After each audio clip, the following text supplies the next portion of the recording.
One of the things we'd like to do at this point is kind of true you up on knowledge as far as TCP connections are concerned. So it's important to cover the basics so that we have a good working knowledge of what's available to us as far as the technology is concerned.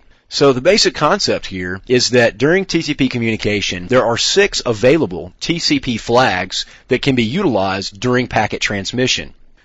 And the basic idea here is that we can use these flags to indicate what point in the session and what active process we're going through in that session that we might be.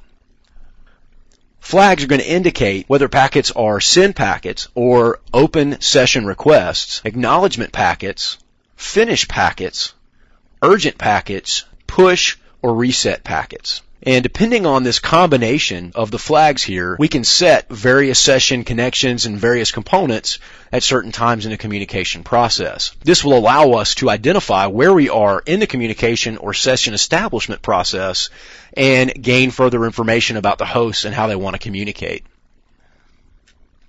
TCP, as a communication protocol, uses an initial 3-way handshake to establish and maintain any sessions that are necessary. And the process basically works like this. The source or originating system sends a synchronization request or a send packet to the host or to the target.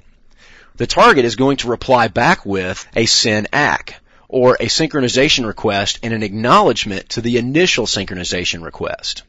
So the source system is going to receive that and reply back to the target synchronization request with an acknowledgement. And it's basically, at this point, the host has sent a SYN and received an ACK, and the target has sent a SYN and received an ACK as well. So we're in a full 2-way process of communication via the TCP 3-way handshake process.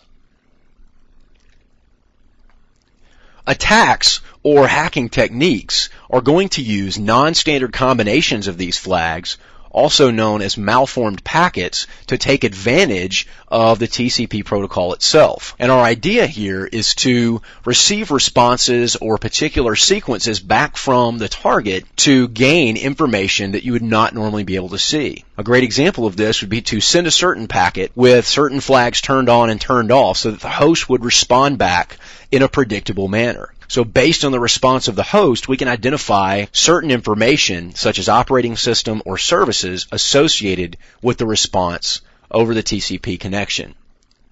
An example of this process that can be used for malicious reasons is something called a SYN flood.